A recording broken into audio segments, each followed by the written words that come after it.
অভিবাদন বন্ধুরা, কেমন আছেন? গসিপ গার্ল অর্পিতা চ্যানেলে স্বাগত। আকাশটা দেখুন কি সুন্দর একটা রূপ নিয়েছেন, কমলা, লাল, কালো। আজ বিকেলে চলে গিয়েছিলাম সাঁতার কাটতে। সাঁতার কেটে ফিরে আসার সময়ই দেখতে পেলাম মায়ের এই রূপ। কি সুন্দর ওড়নি দিয়েছে মাথায়, দেখুন হলুদ রঙের ঘাগরাও পরিয়েছে মাকে। কি ভালো লাগছে মা তারা। কি যে সুন্দর মায়ের রূপটা, না দেখলে বিশ্বাসই হতো না।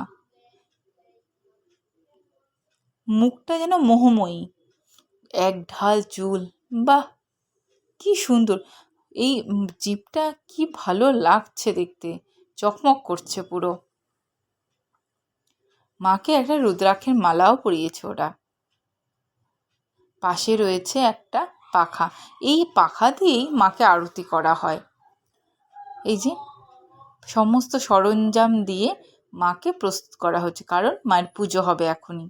ব্রাহ্মণ বসে গেছেন। এই যে এটা হচ্ছে মায়ের চরণ, চরণে অনেকে ফুল মালা দিচ্ছে। এখানে আপাতত বেলপাতা ফুল দিয়ে রাখা হয়েছে। কি সুন্দর না চরণটা, অপূর্ব দেখতে। আজকে কাজ সেরে চলে এসেছিলাম বাড়িতে। এসে আমি যা দেখি, তা দেখে তো আপনাদের চোখ মাথায় উঠবে। চলুন দেখা যাক কি অবস্থা আছে বাড়িতে।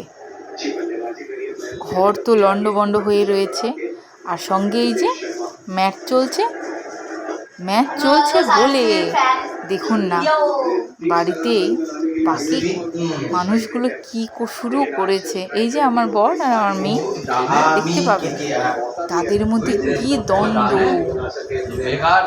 মেয়ে বলছে আরসিবি জিতবে, আর মেয়ের বাবা বলছেন KKR আগেই চলে গেছে, আর আরসিবি জিতবে। এখন বিরাট কোহলি খেলছে, তাই জন্য সবার মধ্যে এতটা আগ্রহ।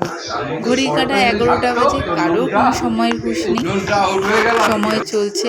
আর এদের মন খারাপ, KKR চলে গেছে, আর আমার বাপিও বলে যাচ্ছে না এখন KKR জিতেছে, আরসিবিও তাহলে চলে যাবে। তাদের মধ্যে একটা দ্বন্দ্ব চলছে, দেখুন না মেয়ে আর বাবা মিলে কি শুরু করেছে। এ বলছে আমায় দেখ, ও বলছে আমায়, ওই দেখুন কি শুরু করেছে খেলা নিয়ে। যদি ভিডিওটি ভালো লেগে থাকে, লাইক, শেয়ার, সাবস্ক্রাইব করবেন, একটু পাশে থাকবেন। গুড নাইট, দেখা হবে অন্য আরেকটি ভিডিওতে খুবই তাড়াতাড়ি। গসিপ গার্ল বন্ধুতে আপনাদের আবার স্বাগত। সাধারণ ব্যাপার, এতটা রান চেস করে খেলবে।